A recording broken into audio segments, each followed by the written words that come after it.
We have one more part of the brain to consider. How does trauma affect the neocortex, unique to mammals, the seat of higher level thinking, judgment, rational thought, empathy, and language? In times of extreme fear or rage, increased levels of stress hormones give our instinctive or survival responses priority. That is, rational thought shuts down. Okay, so the game is what expressions come to your mind to illustrate emotional override or hijacking. I feel like my head is going to explode. I can't think straight, or even give me a minute to collect my thoughts come to my mind.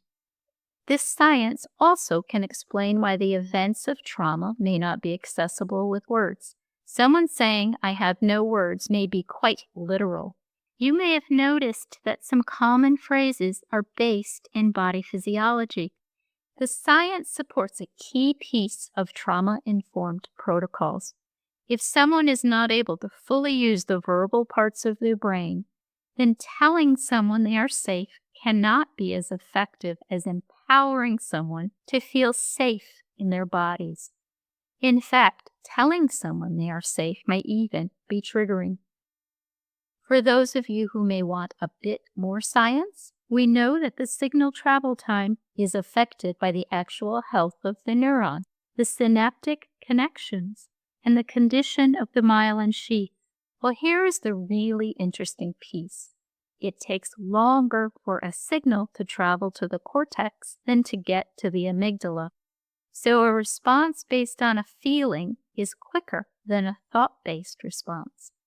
If you are still playing the game of what common expressions show this physiological idea, maybe you thought of just count to 10, or take a deep breath and give yourself a moment. Wisdom based on giving time for signals to get to higher level thinking. It is, you guessed it, body physiology. We are not yet done with an overview of trauma disruptions in the neocortex. Trauma can also cause diminished function in the dorsolateral prefrontal cortex, which is the timekeeper in the brain.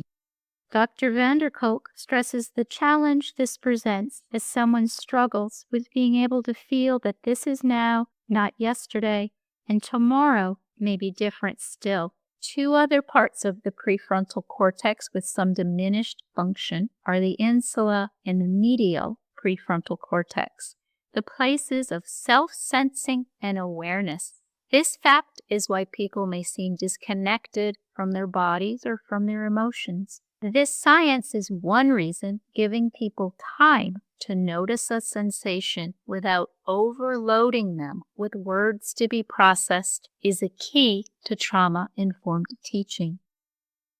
Given what we now know about the complex workings of the nervous system, Dr. Porges argues that the simple stimulus-response paradigm misses an important opportunity for guiding treatment. Something happens.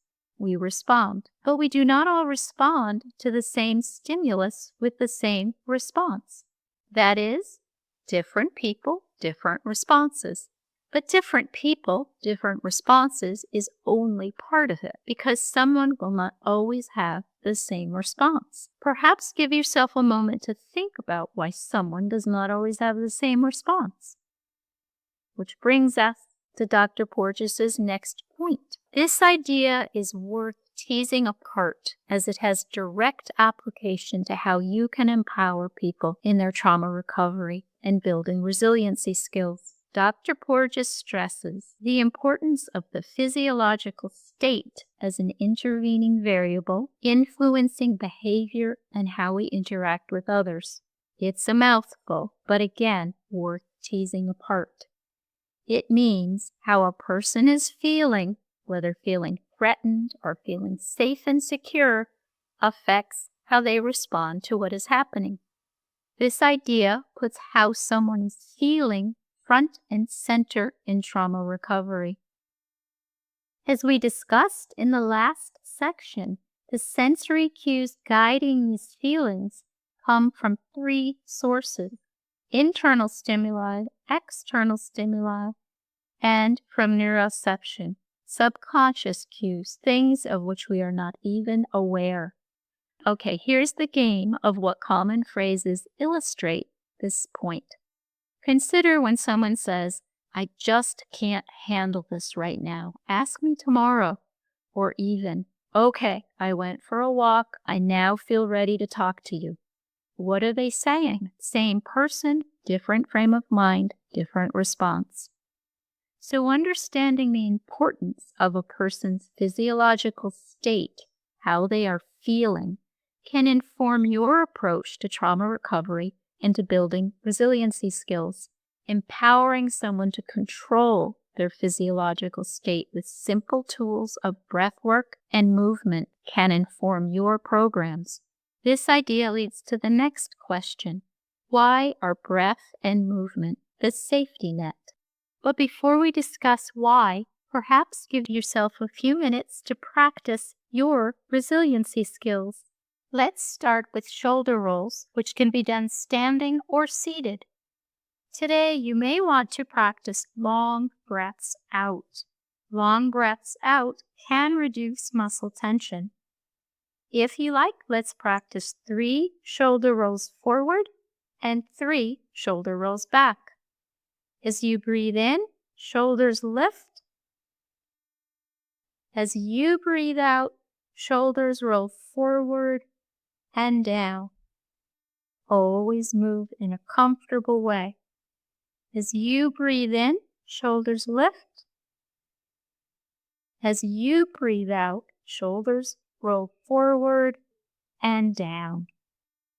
As you breathe in, shoulders lift. As you breathe out, shoulders forward and down. Now 3 back. Always move in a comfortable way. As you breathe in, shoulders lift. As you breathe out, shoulders roll back and down. As you breathe in, shoulders lift. As you breathe out, shoulders roll back and down. As you breathe in, shoulders lift. As you breathe out, shoulders roll back and down. When you are ready, gently press one shoulder back, then press the other shoulder back. The suggestion is to move your fingers in a comfortable way, perhaps gently closing them or even making a fist as we practice 5 open and close breaths. As you breathe in, fingers open. As you breathe out, fingers close. As you breathe in, fingers open. As you breathe out, fingers close. Always move and breathe in a comfortable way. On your next breath in, fingers open. As you breathe out, fingers close. As you breathe in, fingers open. As you breathe out, fingers close. As you breathe in, fingers open. As you breathe out, fingers close. If you like, gently move the fingers on one hand or shake that hand. Then gently move the fingers on the other hand or shake that hand. Let your hands be as still as you would like them to be. If you like, give yourself a few moments to notice how you feel. Now on to the next section.